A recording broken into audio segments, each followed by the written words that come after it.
Welcome back to the show, everyone. As you can see, I am joined by Bon retour dans l'émission à tous. Comme vous pouvez le voir, je suis avec le colonel Lawrence Wilkerson pour passer en revue les derniers développements.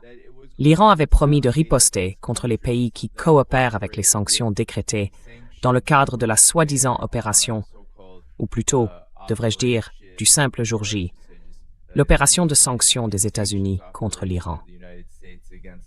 La nuit dernière, l'Iran a quasiment étranglé le détroit d'Ormuz, frappant un pétrolier au large des côtes d'Oman, dans ce que les États-Unis appellent leur corridor escorté.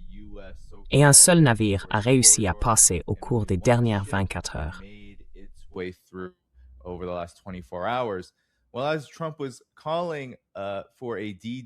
Alors que Trump appelait à une attaque économique jour J contre l'Iran, il envoyait aussi des messages au Pakistan disant qu'il voulait parvenir à un accord avec l'Iran.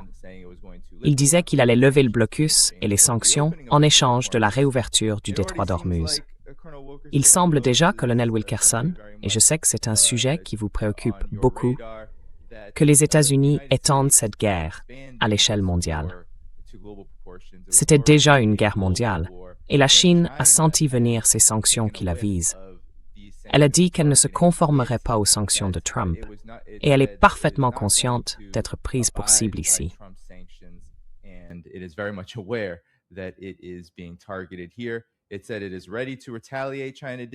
La Chine a déclaré être prête à riposter contre ces sanctions si les États-Unis passent à l'action. Or, le colonel Wilkerson dit justement que les États-Unis ne l'ont pas encore fait. Mais je voulais avoir votre commentaire sur les implications mondiales de tout cela, car il semble que l'Iran soit tout à fait prêt à riposter si des pays respectent ce régime de sanctions. Le Qatar a dit qu'elles étaient unilatérales et il semble n'avoir aucun intérêt à les suivre. Il y a eu beaucoup de silence dans le Golfe. La Chine les a rejetées. Que pensez-vous du fait que les États-Unis, et en particulier Bessent, déclarent presque une guerre mondiale en utilisant le dollar comme une arme?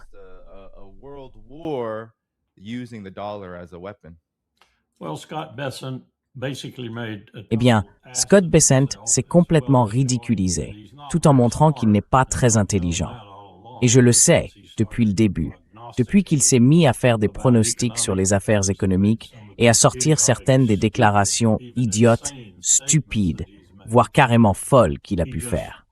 Il vient d'en rajouter une, probablement aussi folle qu'on puisse l'être.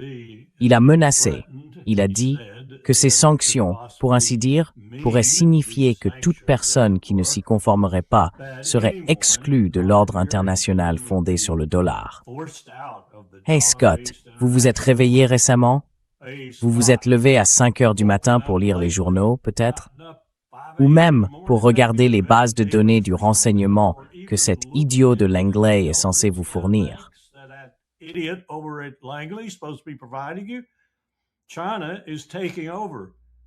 La Chine est en train de prendre le contrôle du système monétaire mondial.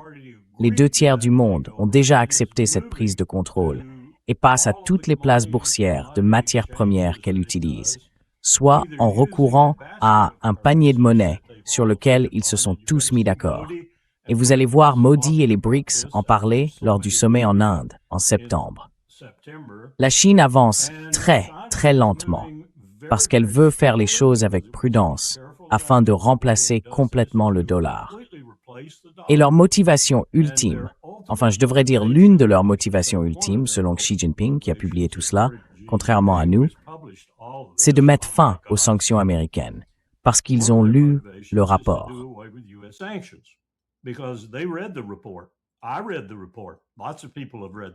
J'ai lu le rapport, beaucoup de gens l'ont lu.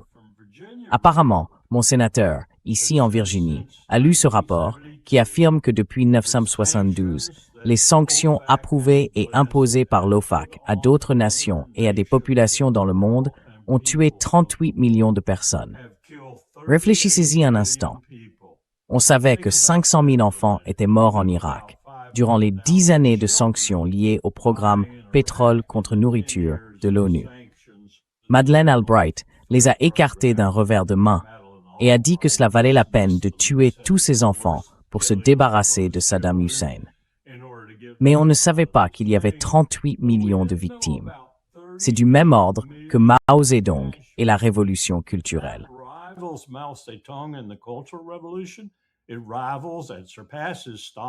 Cela rivalise avec Staline et ses purges, et même les dépasse.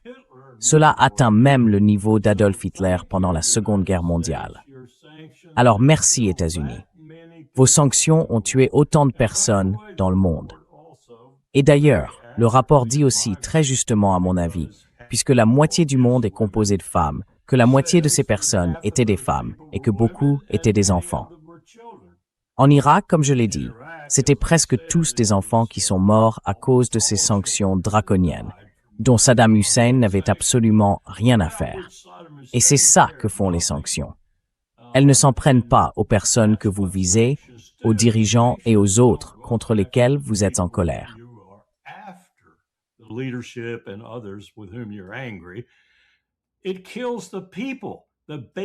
Cela tue les gens ordinaires, les gens qui constituent le socle de la société. Nous devrions être traduits devant une cour criminelle et pendus par le cou, pour ainsi dire, jusqu'à ce que mort s'ensuive. Ce que nous avons fait est impardonnable. Depuis 1972, nous avons rivalisé avec les pires tyrans du monde en nombre de morts causées. Et je soupçonne que le rapport est plutôt avare de détails que trop détaillé. Autrement dit, je pense que nous avons probablement tué encore plus de gens que cela, si l'on tient compte des répercussions et des effets indirects de ces sanctions. Tout cela pour dire qu'il ne s'agit de rien d'autre que d'une arme de guerre.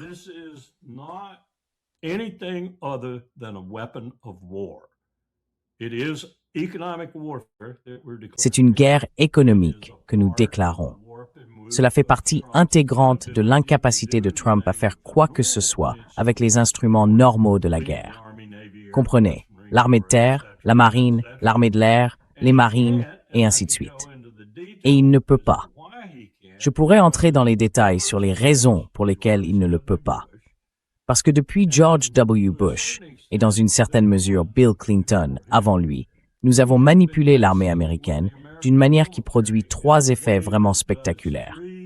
Premièrement, cela rend le recrutement extrêmement difficile, surtout le recrutement de personnes compétentes et extrêmement coûteux. La commission Gates, qui avait préparé pour Richard Nixon la suppression de la conscription, l'avait d'ailleurs souligné si quelqu'un prenait la peine de la lire attentivement. À terme, une armée composée uniquement de volontaires pourrait devenir excessivement coûteuse.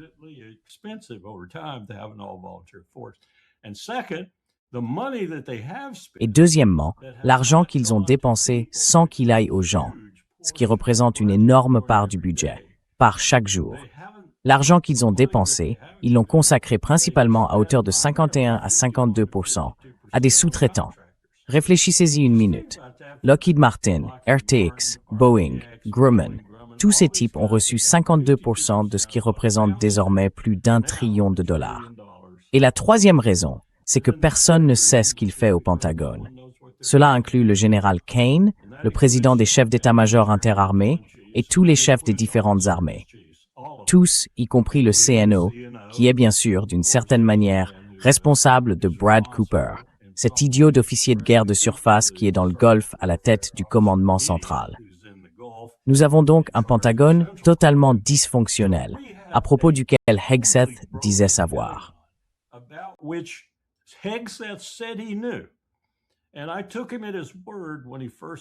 Et je l'ai cru sur parole quand il est arrivé et a pris ses fonctions, même si je pensais que son témoignage, ses auditions et tout le reste auraient dû conduire à la décision de ne pas approuver sa nomination au poste de secrétaire. Et on me dit que le vote a été serré, en commission comme devant l'ensemble de l'Assemblée. Mais il a bien été confirmé. Et il a dit certaines choses que je trouvais assez intelligentes. Je surveillais de très près pour voir s'il allait les mettre en œuvre. Il n'en a pas fait une seule. À peu près la seule chose qu'il ait réellement faite, c'est supprimer les initiatives en faveur de la diversité. Et cela inclut désormais, probablement, ou du moins c'est ce que cela semble indiquer, une haine des Noirs. Retirer le nom de Dory Miller du porte-avions qui doit être mis à l'eau dans quelques années en est le dernier exemple. Retirer du Pentagone les portraits de Colin Powell, de Chappie James et d'autres personnes, ce sont d'autres exemples.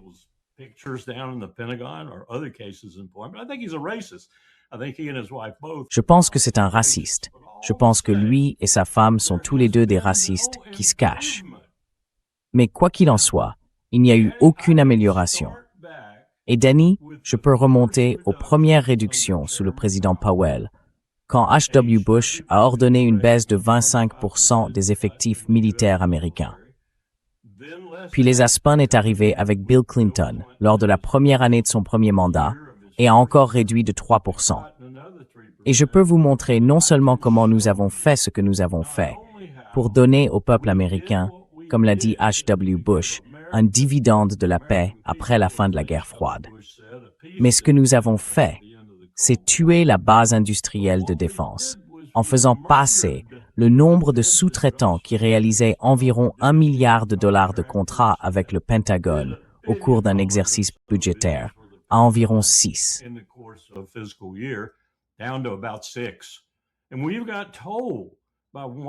Et quand l'un de ces sous-traitants de la défense qui restait, Lockheed Martin, vous a dit « Vous savez ce que vous allez faire. Vous allez créer un groupe monopolistique. Vous allez en mettre un comme maître d'œuvre, 2 ou 3 autres comme sous-traitants principaux, et vous allez obtenir le résultat de ce genre de monopole. Des prix exorbitants, des produits fabriqués à bas coût qui ne marcheront pas, et tout un tas de gens qui trichent dans tous les sens pour sortir l'argent du Pentagone. Et c'est ce qu'on a aujourd'hui.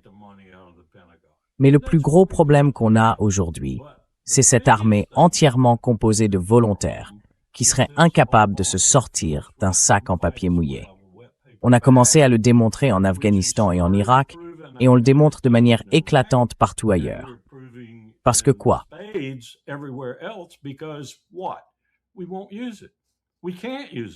Nous ne l'utiliserons pas. Nous ne pouvons pas l'utiliser, parce qu'il n'est pas utilisable. Pas contre le véritable ennemi, pas dans un vrai combat. Voilà donc où nous en sommes aujourd'hui. Et c'est pourquoi Trump, Kaine et Hegseth ne peuvent rien faire qui puisse constituer une quelconque victoire militaire sur l'Iran, parce que l'Iran n'est encombré par rien de tout cela. Et ils sont d'autant plus motivés par le fait que, comme Kaine lui-même l'a dit au Congrès, aucune campagne de bombardement, à elle seule, n'a jamais réussi à convaincre un État de changer de comportement comme vous le souhaitez. Aucune campagne de bombardement n'a jamais fait ça. C'est tout ce que nous faisons. Donc Trump est piégé. Il est piégé dans un combat dont il ne peut pas sortir.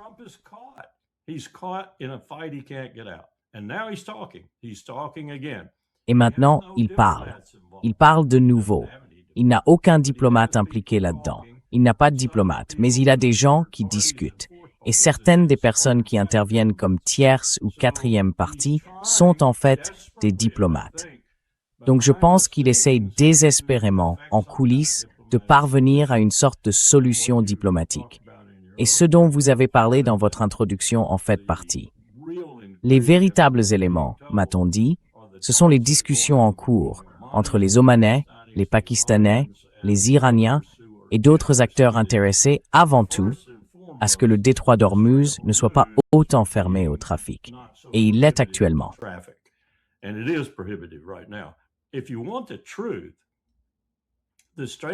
À vrai dire, le détroit d'Ormuz est contrôlé au moment où un navire particulier tente de le traverser.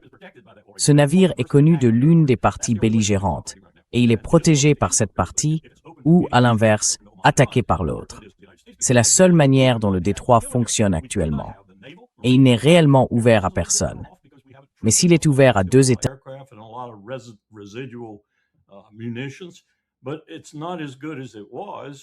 mais ce n'est plus aussi bon qu'avant, et ça ne le redeviendra jamais tant qu'on n'aura pas changé entièrement notre approche de l'armée.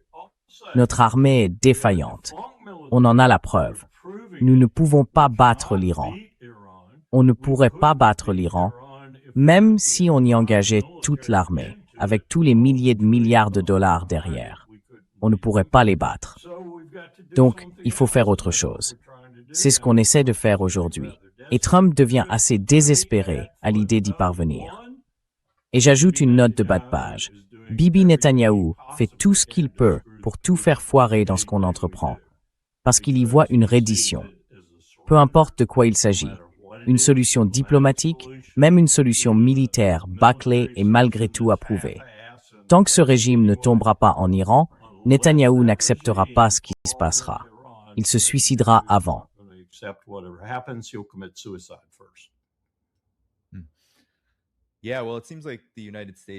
Oui, eh bien, on dirait que l'armée américaine, malgré tous ses problèmes, reste organisée, ou du moins employée, de manière à tenter précisément de forcer la réalisation de cet objectif ultime, entre guillemets, de détruire l'Iran. Mais cela ne semble plus possible. Ça ne l'a jamais été, Danny. La seule façon de le faire, ce serait d'utiliser tout un tas de ces armes qu'on appelle nucléaires.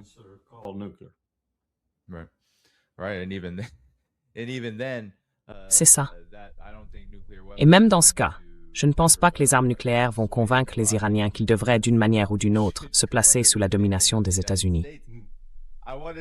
Je voulais vous interroger, colonel Wilkerson, sur la connectivité mondiale de l'Iran et sur la manière dont elle s'inscrit dans sa stratégie globale de riposte à tout cela. Le soi-disant jour J, l'opération paria économique, comme Bessin l'appelle, je crois. Car il s'agit ici de médias saoudiens, et ils décrivent toutes ces voies alternatives, notamment vers la Chine, où partent plus de 90% de ses exportations de pétrole. À noter que la Chine n'a pas été directement visée par le paquet initial de plus de 60 sanctions imposées à l'Iran.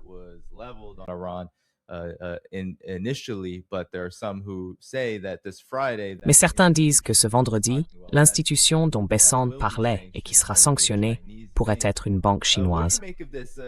Qu'en pensez-vous? Je sais que vous avez beaucoup parlé des dimensions de la Troisième Guerre mondiale, de la manière dont elle est constamment attisée, dont on y verse sans cesse du combustible, du liquide inflammable. Comment analysez-vous la situation actuelle, notamment ce que l'Iran a à sa disposition pour riposter à ces sanctions, qui cherche à faire exactement ce que vous avez dit, mais qui ne peut pas arriver, détruire l'Iran?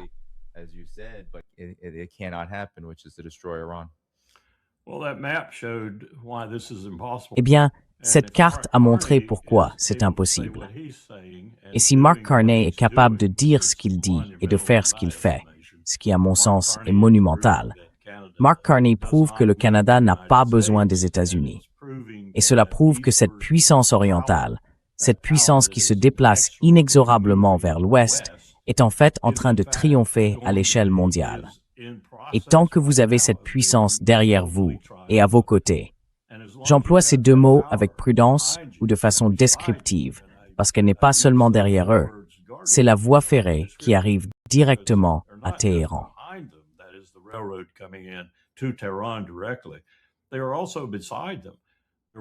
Ils sont aussi à leur côté. Ils sont avec eux. Et ces exercices que la Chine a menés, pour l'instant, ils concernent uniquement l'armée de l'air, avec l'Égypte, et qu'elle pourrait mener avec les Émirats arabes unis et d'autres pays, sont un autre signe que la Chine, lentement mais sûrement, et elle le fera avec beaucoup de circonspection, commence à ne plus faire de quartier. Ils ne veulent pas d'un conflit ouvert avec les États-Unis. Mais, comme Carney et ce que fait le Canada, ils nous combattront bec et ongle sur le plan économique. Et je vais vous dire une chose, ils vont nous écraser parce qu'ils sont la première puissance économique mondiale. Il n'y a aucun doute là-dessus.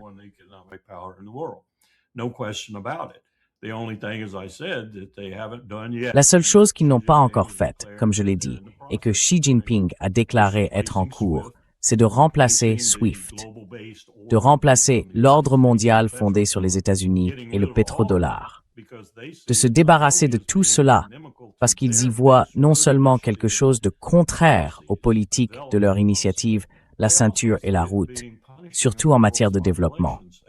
Ils y voient aussi un système qui punit les populations du monde. Et si vous voulez parler d'une diplomatie publique altruiste, la Chine l'a, parce qu'elle rassemble les nations du monde contre son sein, pour ainsi dire, avec l'idée qu'elle se débarrassera de cet empire odieux, punitif et brutal qui baise tout le monde depuis plus de 20 ans, soit en leur faisant la guerre, soit en les sanctionnant, soit les deux.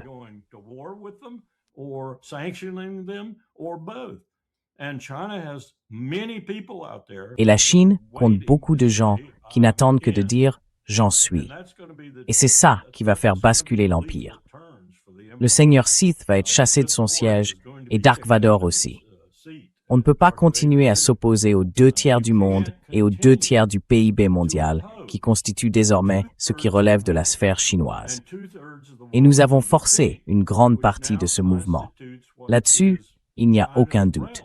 Nous l'avons forcé à se faire avec empressement, plutôt que progressivement, au fil du temps. Avec le temps, nous aurions peut-être pu faire preuve de bon sens et commencer à élaborer une politique de collaboration, de coopération, une politique d'entente, si vous voulez, face à l'inexorable montée en puissance de la Chine. Maintenant, ce sera spectaculaire et rapide.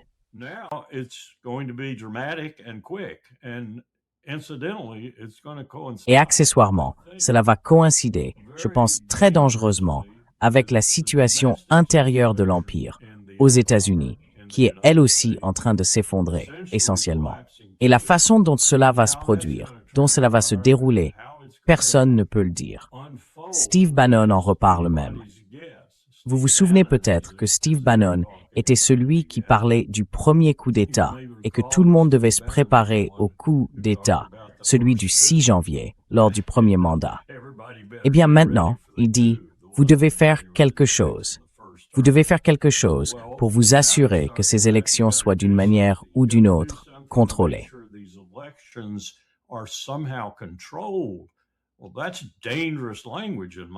Eh bien, à mon avis, c'est un langage dangereux.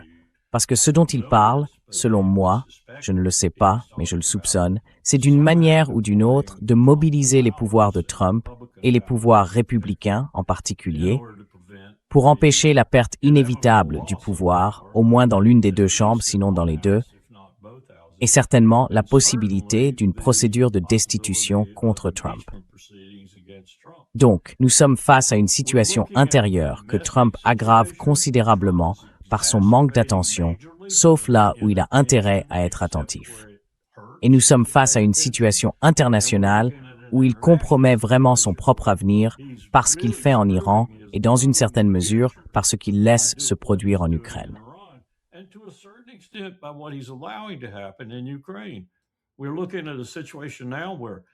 On est face à une situation où, vous savez, le Premier ministre britannique propose des milliards d'euros pour lancer la production de missiles Storm Shadow et transférer à l'Ukraine le dossier de données techniques du Storm Shadow. Cela ne peut servir qu'à frapper loin à l'intérieur de la Russie.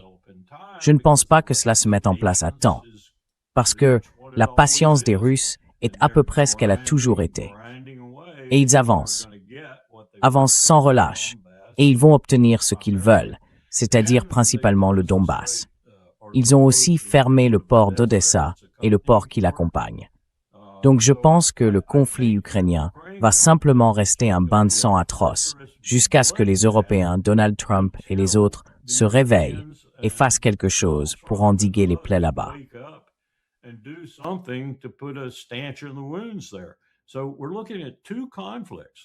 Nous sommes donc face à deux conflits que l'Empire gère avec une telle maladresse, indirectement en Ukraine, directement en Asie du Sud-Ouest, que, ce dont nous parlions dans les émissions précédentes, pourrait se produire. Nous pourrions nous retrouver avec un conflit à l'échelle de toute une région, voire un conflit mondial, si nous ne faisons pas attention. Et il faut surveiller la situation intérieure autant que la situation internationale. Car vous vous souvenez peut-être que, lorsque le dernier grand conflit a éclaté sur la planète, faisant environ 100 millions de morts au fil des années, mené par plusieurs pays, du Japon à l'Allemagne, nous avons connu une dépression massive. Et nous pourrions connaître la même chose à nouveau. Sauf que cette fois, cela ne débouchera pas sur le pays le plus puissant du monde à la fin de la guerre qui suivra cette dépression. Cela conduira à l'effondrement de ce pays.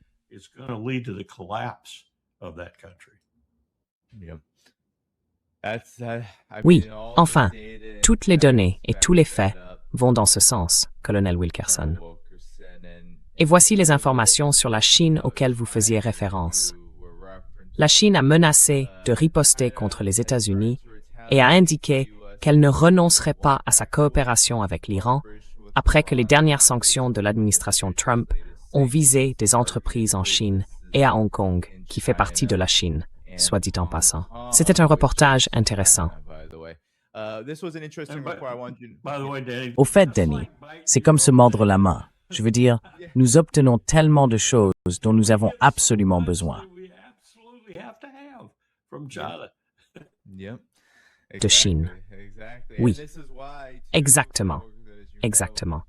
Et c'est aussi pour ça, colonel Wilkerson, comme vous le savez, que même hier, Scott Bessent a eu beaucoup de mal à répondre aux questions sur la Chine.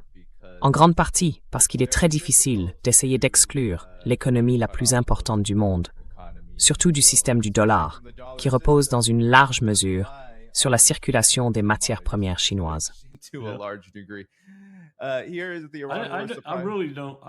Je ne pense pas que Scott Bessent ait la moindre idée de ce qu'est la Chine.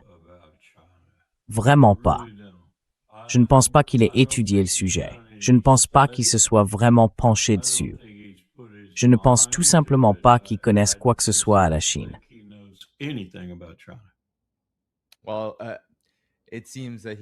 Eh bien, il semble que lui, comme beaucoup de commentateurs, je suppose, propulsés à des postes comme le sien, ait cette idée, un peu comme pour l'Iran, que la Chine est plus faible que les États-Unis, qu'elle doit être prête à s'effondrer.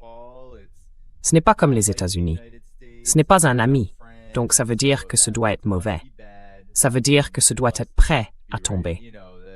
Et il considère la Chine avec hostilité, en grande partie à cause de cette idée que ce n'est pas un système qu'ils peuvent tolérer. Et donc, c'est intéressant.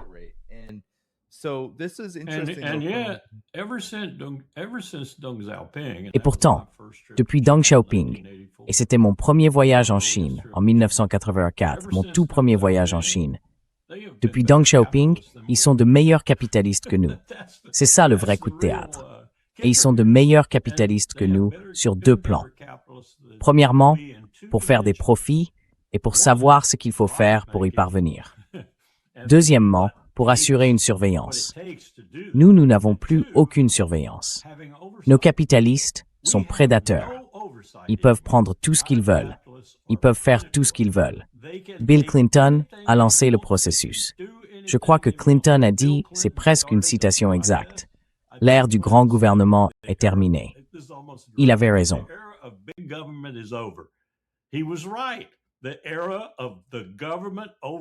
L'époque où le gouvernement encadrait le capitalisme était révolue.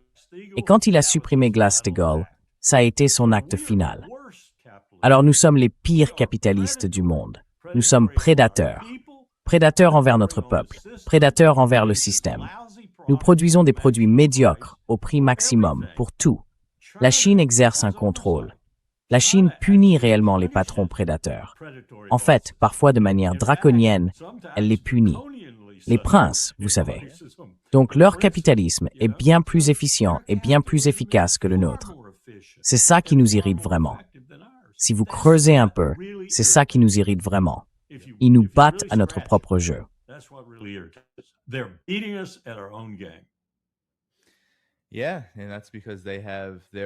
Oui, et c'est parce qu'ils ont aussi leur propre stratégie. Contrairement aux États-Unis, qui, comme vous l'avez dit, ont ce système prédateur réellement dirigé par ces oligarques incroyablement corrompus et ultra-exploiteurs, tout en haut de ces monopoles que vous avez évoqués dans le complexe militaro-industriel. Mais ils sont partout, dans l'énergie et ainsi de suite. La Chine a un gouvernement, un système et un parti politique qui sont disposés à veiller à ce que ces forces ne puissent pas écraser la société. Et c'est aussi pour ça que j'ai sorti cet article, colonel Wilkerson. Parce que pendant cette guerre contre l'Iran, tout le monde disait, et c'était vrai, qu'une grande partie de la tentative de détruire l'Iran visait à atteindre la Chine. Une part importante consistait à essayer de couper les importations d'énergie de la Chine en provenance d'Iran. Mais non seulement cela n'a pas vraiment été interrompu, mais cet article, écrit aujourd'hui dans le New York Times par un professeur de l'université d'Oxford, disait ceci.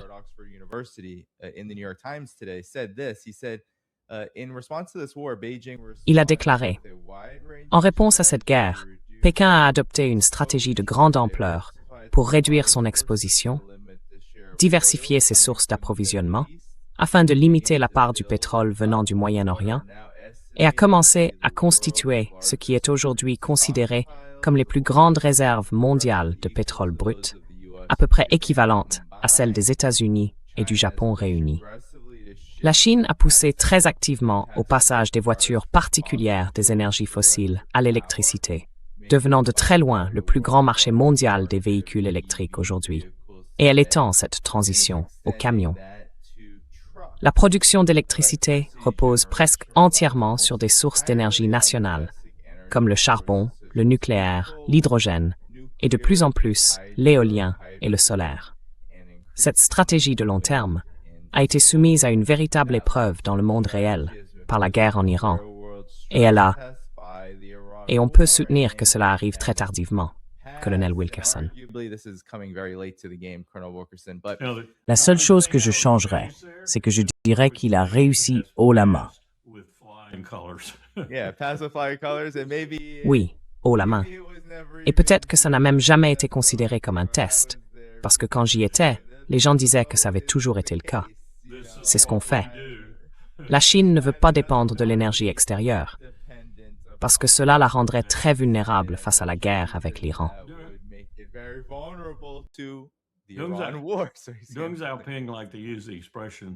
Deng Xiaoping aimait employer l'expression « capitalisme aux caractéristiques chinoises ».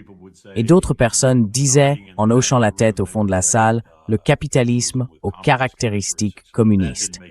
Ça n'avait aucun sens. C'était une contradiction dans les termes. Mais moi, je dirais plutôt un capitalisme aux caractéristiques confucéennes, parce que c'est leur version du capitalisme. Je ne vais pas dire qu'elle est bienveillante et douce, mais je vais dire qu'elle ne ressemble pas à la nôtre. Elle est très différente. Et tout Chinois qui vous dit la vérité, qui est sorti du froid, pour ainsi dire, et qui vit à Shanghai ou dans un endroit comme ça, va vous dire « Oui, ça me plaît, je suis heureux, je suis satisfait ». Combien d'Américains allez-vous trouver qui disent ça de nos jours?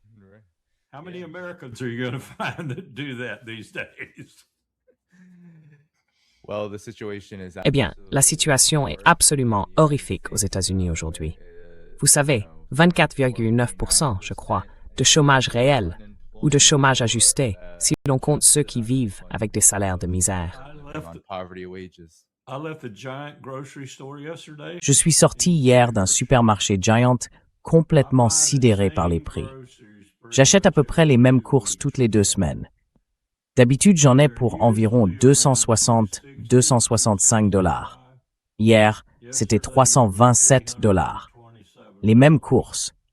Et les prix n'ont cessé d'augmenter progressivement depuis que je fais ça. Et ça touche tous les Américains.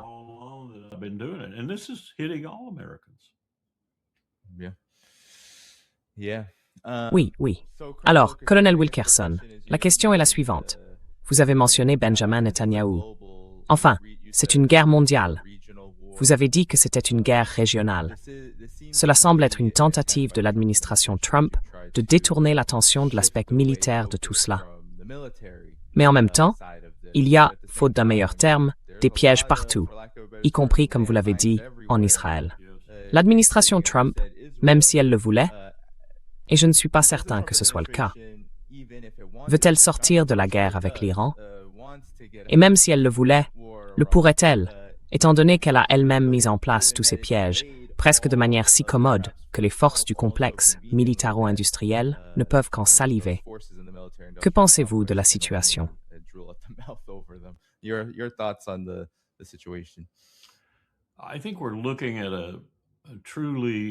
Je pense que nous sommes face à une situation véritablement draconienne en Israël en ce moment. Et je dis cela sous plusieurs angles. D'abord, je n'éprouve pas nécessairement beaucoup de sympathie pour les citoyens juifs de l'État d'Israël. Mais je pense que nous voyons les fissures de cette société commencer à s'élargir et devenir des crevasses. Il y a aujourd'hui un départ d'Israël qui frôle la panique. Il y a toutes sortes de problèmes au sein de Tsahal. D'énormes problèmes se développent au Liban pour Tsahal. Et il y a des problèmes liés aux ordres qu'on leur donne maintenant. Avancer plus au nord qu'ils ne le sont actuellement. Et continuer à tuer, pas nécessairement des membres du Hezbollah. Oh, ils diront qu'il y avait un agent du Hezbollah ou quelque chose comme ça parmi les 12 ou 13 personnes qu'ils ont tuées. Mais ce sont surtout des citoyens libanais.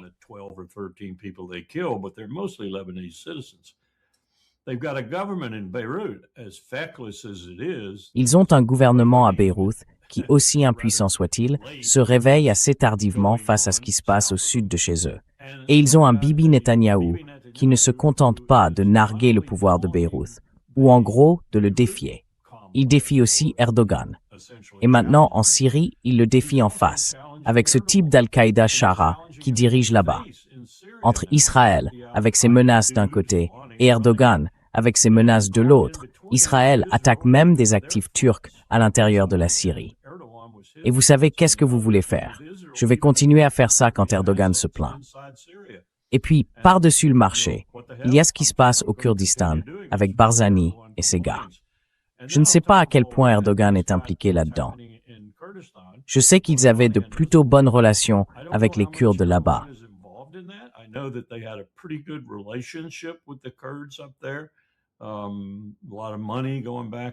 Beaucoup d'argent faisait des allers-retours et beaucoup de profits étaient réalisés. Et le Kurdistan, bien sûr, était probablement le seul endroit en Irak où les habitants de Bagdad aimaient aller en vacances. Parce que c'était relativement paisible, que c'était joli, que le temps n'était pas si mauvais, et tout ça. Eh bien, maintenant je crois comprendre que c'est devenu un enfer. Et l'une des raisons pour lesquelles c'est devenu un enfer, c'est qu'ils ont laissé Barzani, peut-être par complicité, laisser entrer tellement de choses là-bas que l'Iran considère désormais comme contraire à ses intérêts. Alors l'Iran en a détruit une grande partie. Donc tout ça pour dire qu'il y a une possibilité ici.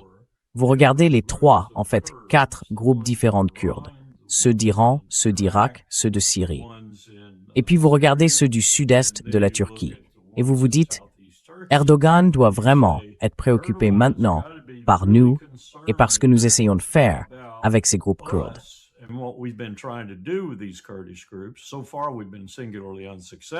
Jusqu'à présent, nous avons été particulièrement inefficaces parce que je pense qu'ils ont retenu la leçon. Se faire brûler, 1 fois, 2 fois, 3 fois, vous ne m'aurez pas une 4e fois. Mais Erdogan a quand même un problème avec ça. Et maintenant, il a un problème grandissant avec Netanyahou. Pas seulement en Syrie, mais aussi au Liban, parce qu'il n'aime pas non plus ce qui se passe au Liban. Donc, comme je l'ai dit auparavant, nous voyons Netanyahou, pendant que Donald Trump dort au volant, créer les conditions d'une guerre bien plus vaste, impliquant énormément d'acteurs différents et des puissances assez importantes, comme la Turquie, un bastion de l'OTAN, si vous voulez.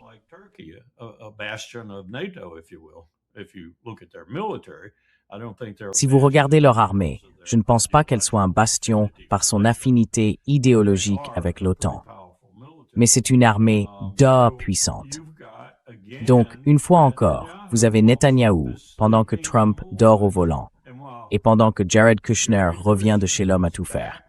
Tony Blair, l'un des hommes les plus corrompus ayant jamais vécu sur Terre et ayant été Premier ministre de Grande-Bretagne. Vous les avez, qui travaillent, qui disent aux forces de Netanyahou à Gaza, « Allez-y, tuez autant que vous voulez. S'il vous plaît, allez-y, tuez. Faites tout ce que vous devez faire. Et nous, on restera là à vous protéger depuis notre position où nous n'avons pas encore créé l'organisation humanitaire que nous sommes censés créer, où nous n'avons pas encore les forces de stabilisation à déployer. »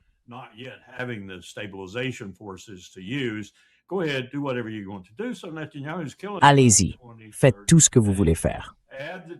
Donc, Netanyahou en tue environ 20-30 aujourd'hui.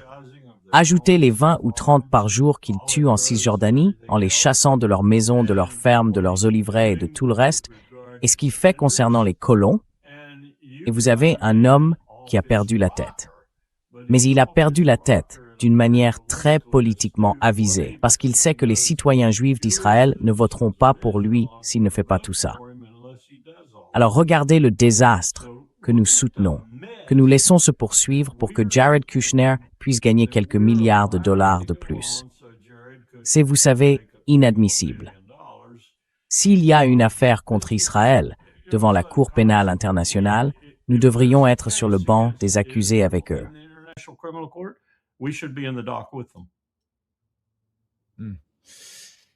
Right.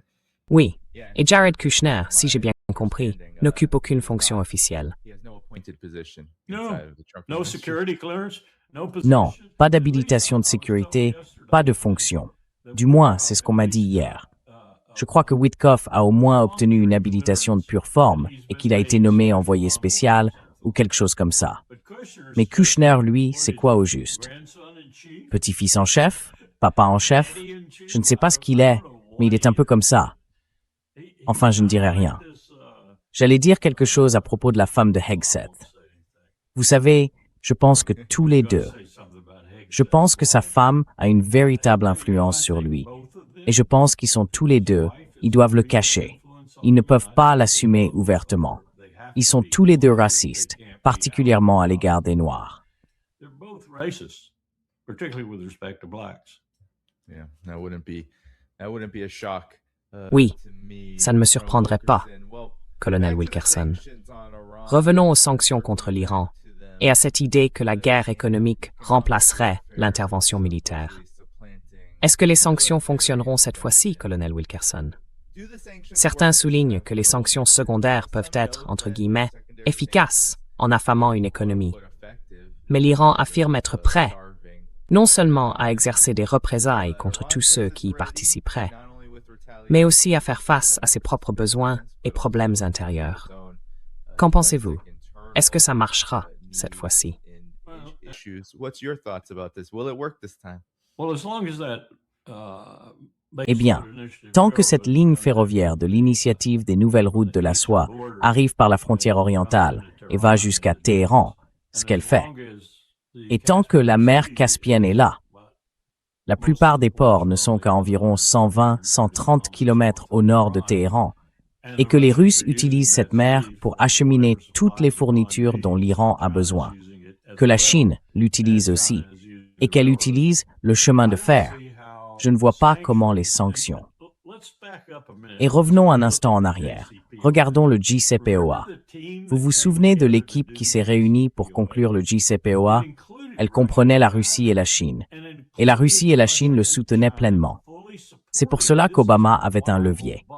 Et c'est pour cela que Moniz, le scientifique nucléaire, était si bon pour parler à son homologue en Iran et pour exercer la pression qu'il pouvait apporter dans ces discussions.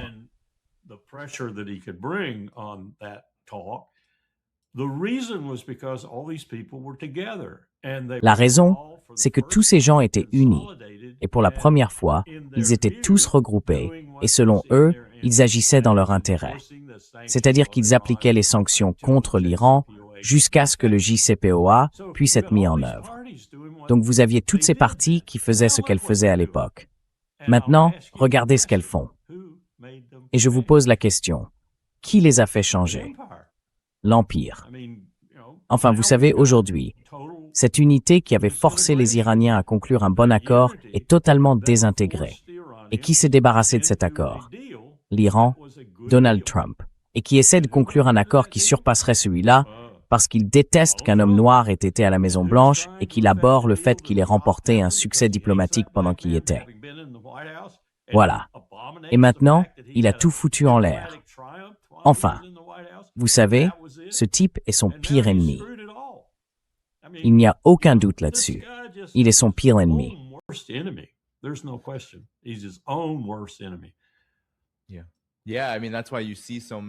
Oui, oui.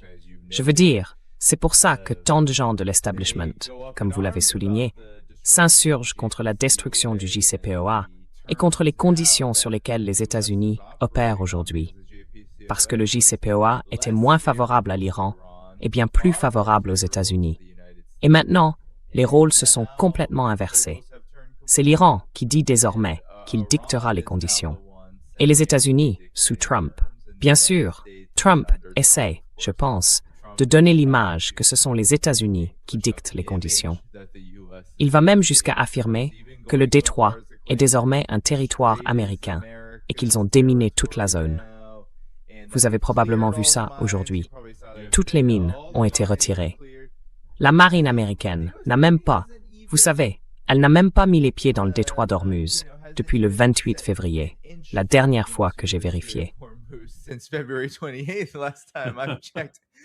Not only that, Danny, we probably have Et ce n'est pas tout, Danny. going back to Si je reviens à mon évaluation des forces armées, nous avons sans doute, en grande partie, confié les opérations de déminage à d'autres partenaires de l'OTAN, qui disposent de dragueurs de mines, d'équipages et de gens qui savent comment s'y prendre. Nous avons très peu de capacités de dragage de mines. Nous avons quelques hélicoptères. Nous avons quelques navires. Ces navires ne sont pas idéaux pour ça, parce qu'ils n'ont pas les bonnes coques. Ou alors quand ils ont le bon type de coque, celles-ci se dégradent fortement. Donc, nous devrions faire appel à d'autres.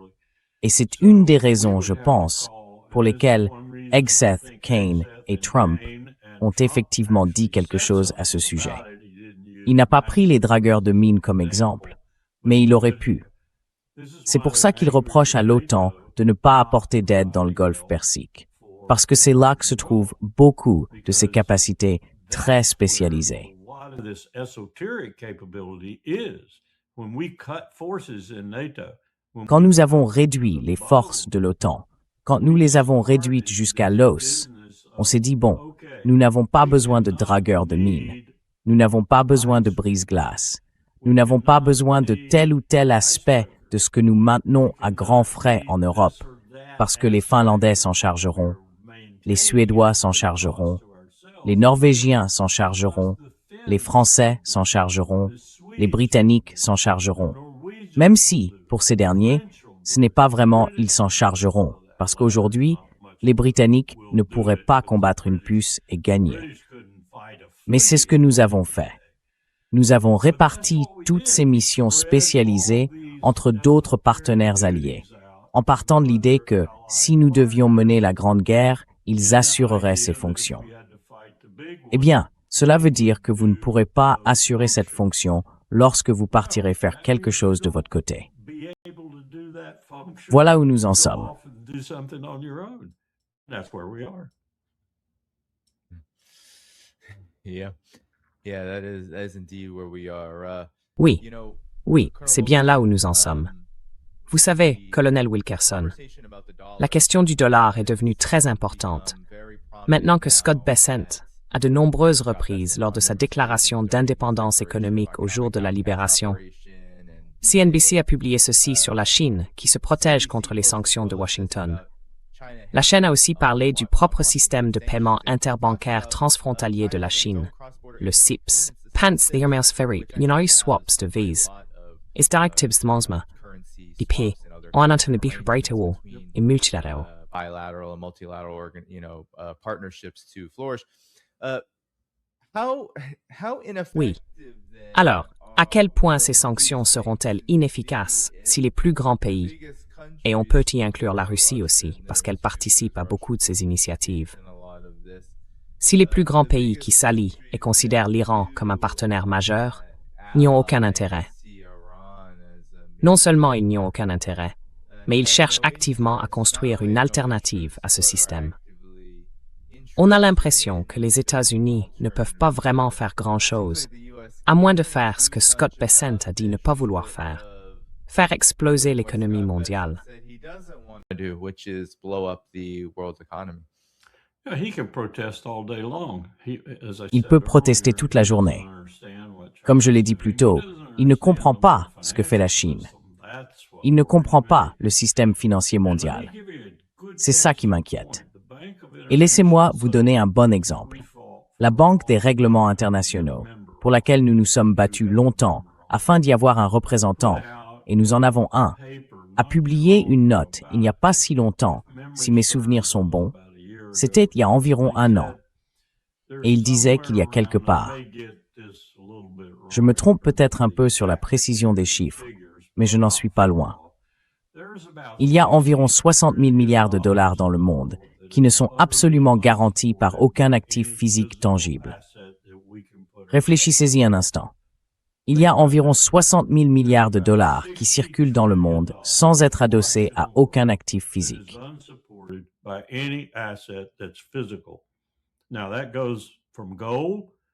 Cela va de l'or à l'immobilier, à cet immeuble, cette autoroute, cette ferme.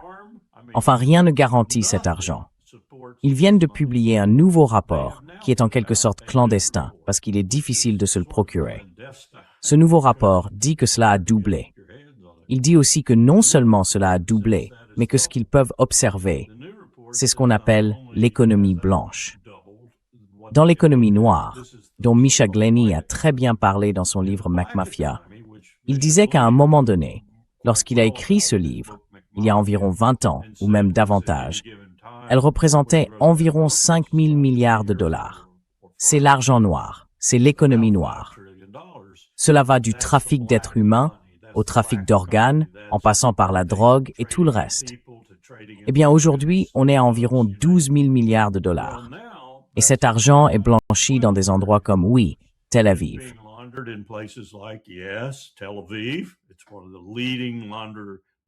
C'est l'un des principaux centres de blanchiment d'argent. Oui, New York. Je doute que ce soit encore Doha, parce que je pense qu'ils ont fait exploser ça à Doha. Mais c'est dans ces endroits-là que ces choses se passent. Alors, quand on regarde la dette des Américains, les dettes de cartes de crédit, les autres types de dettes, quand on regarde la dette du pays, les programmes de prestations sociales, des choses comme la sécurité sociale, et ainsi de suite, quand on regarde le budget de la défense, quand on voit que les intérêts de notre dette vont représenter 2 000 milliards de dollars par an, probablement d'ici les 2 à 3 prochaines années, sinon plus tôt, et quand on voit que le Japon, la Chine et d'autres pays se débarrassent de nos obligations aussi vite qu'ils le peuvent, sans se créer de difficultés, même si le Japon s'est un peu créé des difficultés parce qu'il a aboyé contre la Chine.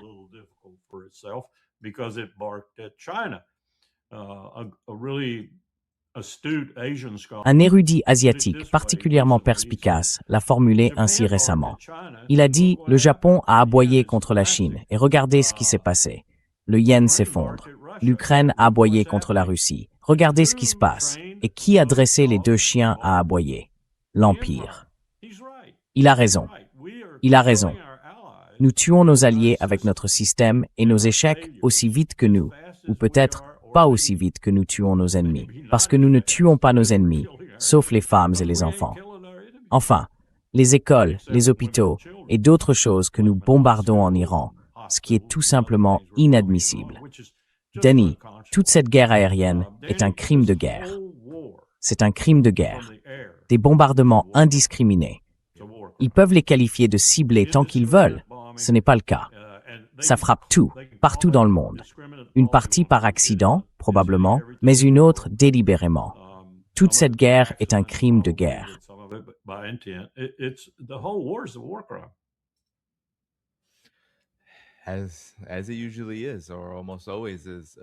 Comme c'est généralement le cas, ou presque toujours, colonel Wilkerson. Et je pense que l'un des effets secondaires de ce qui se passe, y compris ce tournant vers la guerre économique, semble aggraver une réalité. Ces adversaires désignés des États-Unis, l'Iran, la Chine, ne font en réalité que gagner en prestige dans le monde. En grande partie parce que la guerre économique n'isole pas seulement le pays visé. Les sanctions secondaires sont censées punir tout le monde.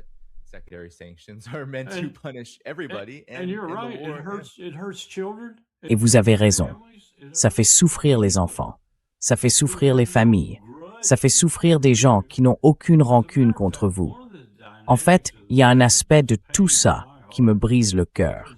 Parce que les seuls Iraniens que j'ai rencontrés et les seuls moments que j'ai passés parmi des Iraniens, j'ai été stupéfait de voir qu'ils avaient encore foi dans les États-Unis d'Amérique. Ils aimaient encore l'Amérique, si vous voulez, les Iraniens ordinaires. Parce qu'ils se référaient à l'histoire et ils voyaient en nous ceux qui avaient remplacé ces Britanniques sanguinaires, sans être nous-mêmes aussi sanguinaires. C'est fini. C'est complètement fini. Maintenant, ils nous détestent viscéralement.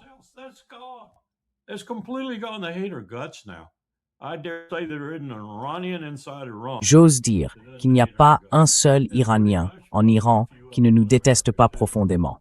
Et probablement pas mal d'Irano-Américains aussi. J'en ai rencontré beaucoup quand j'étais avec Trita Parsi. On a parcouru toute la Californie et d'autres endroits pour lever des fonds quand il était au NIAC, vous savez, quand il en était le directeur.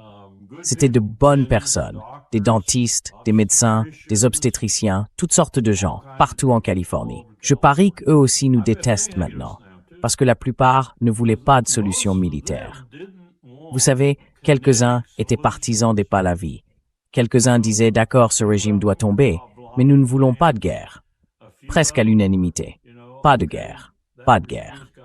Donc, on les a probablement amenés à nous détester, eux aussi.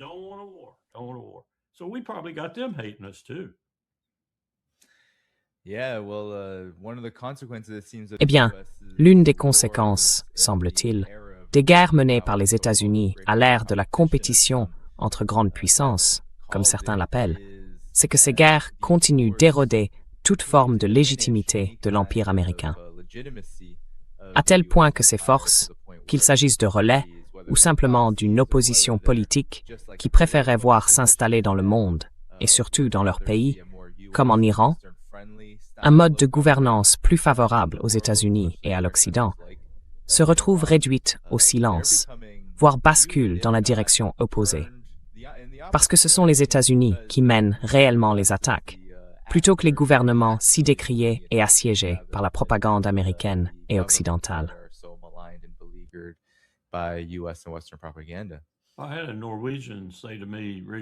Un Norvégien m'a dit récemment « J'ai toujours pensé que la majorité du peuple américain ressemblait un peu à certains de vos héros, comme Thomas Jefferson, John Adams, James Madison, George Washington, et ainsi de suite.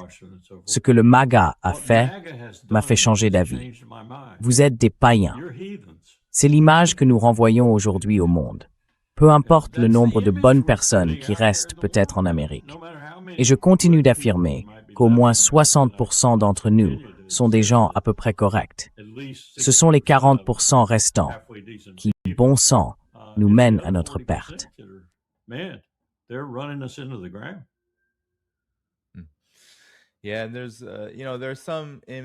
Oui, et peut-être que pendant les 5 ou 10 dernières minutes qu'il nous reste, colonel Wilkerson, vous pourriez réfléchir à cette question. Certains débattent de l'état de l'Empire américain, de la direction qu'il prend, de savoir s'il est en déclin ou en train de s'effondrer, ou si c'est l'inverse qui est vrai. Vous savez, cela peut être de la propagande. Ça pouvait déjà être de la propagande il y a des décennies et des décennies. Je pense que ça l'était. Mais même les mensonges peuvent conserver une certaine légitimité si l'Empire a quelque chose à offrir que d'autres endroits ne peuvent peut-être pas offrir. Par exemple, un niveau de vie plus élevé, peu importe. Même la perspective d'un niveau de vie plus élevé peut être suffisamment attirante pour pousser les gens à adhérer à un empire. Et tout cela semble avoir disparu. Pourtant, certains continuent de croire que, parce que les États-Unis ont une capacité de violence, une capacité à faire la guerre, une capacité à essayer d'isoler, d'asphyxier et de tenter de détruire d'autres pays, cela constitue une preuve de puissance. Je me demande où vous vous situez dans ce débat.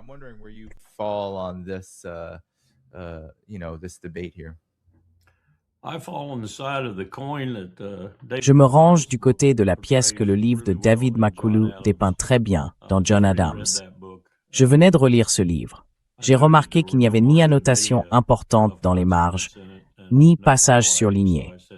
Alors je me suis dit, tu n'as pas très bien lu ce livre, retourne le lire. Donc je l'ai relu. Et tout au long du livre, vous entendez des gens comme Benjamin Rush et Franklin. Vous entendez aussi John Adams lui-même, James Madison, Thomas Jefferson, Samuel Adams, John Hancock, George Washington et même cet abruti d'Alexander Hamilton. Après avoir lu le livre de McCullough, j'ai une nouvelle aversion pour Alexander Hamilton. Je ne l'ai jamais beaucoup aimé.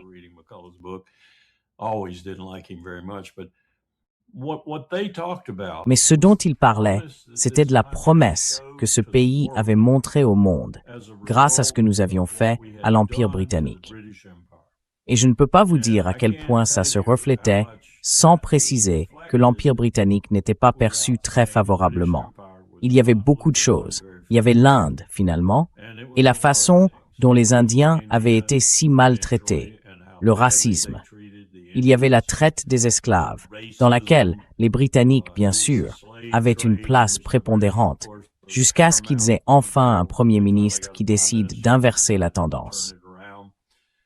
La Grande-Bretagne était, je dirais, dans l'ensemble de son Commonwealth, si vous voulez, bien plus détestée que Winston Churchill, et d'autres défenseurs de cet empire ne le laissaient entendre.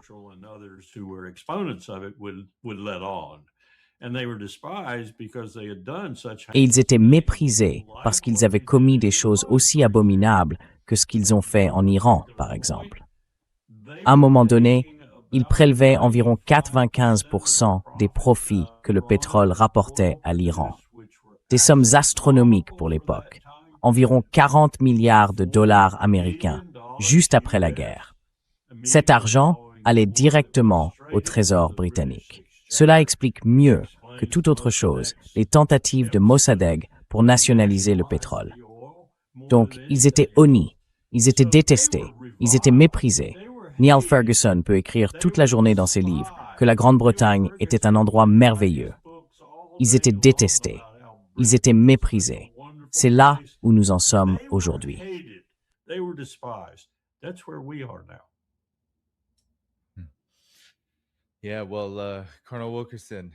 Oui, eh bien, colonel Wilkerson, je pense que c'est une façon très juste de le dire.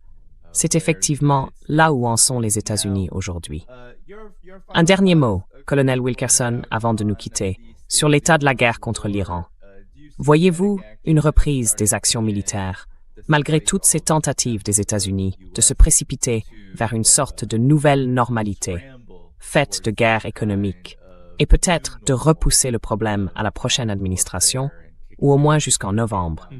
On dirait peut-être que c'est le membre.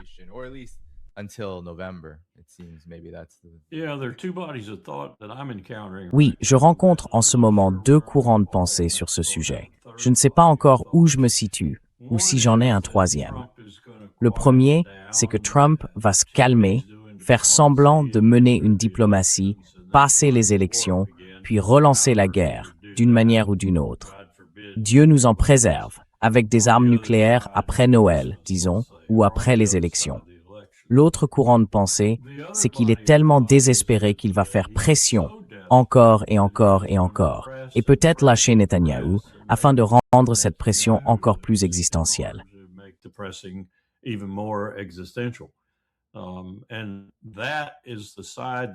Et c'est probablement de ce côté-là que je pencherai. Mais je n'en suis pas encore sûr, parce que je dois voir un peu comment évoluent les élections en Israël. Pour l'instant, elles semblent vraiment susciter la panique du point de vue de Netanyahou et du Likoud en général. Cela dit, si ceux qui gagnent, c'est en gros le Likoud, ou le type de coalition que Netanyahou a aujourd'hui, avec certaines des mêmes personnes, comme Bezalel Smotrich et Ben Gvir, alors rien ne changera du tout. Au contraire, on aggravera les choses. Donc, je pense que l'élection la plus importante à suivre en ce moment est celle qui approche en Israël. Je n'écarte pas ce qui pourrait se passer dans ce pays, parce que les perspectives ne sont pas bonnes, mais les deux élections sont importantes. Disons les choses comme ça.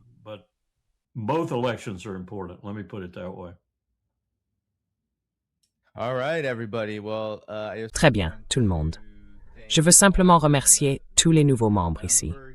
Merci beaucoup, R48C6. Merci à Antiane, qui a envoyé le super chat. Le résultat, c'est l'intention. Les pouvoirs américains, qui ne devraient pas exister, sont en train d'effondrer notre économie pour instaurer un programme mondial de monnaie numérique de banque centrale, de la classe Epstein. Et Kushner construit une nouvelle île juste au large de l'Albanie.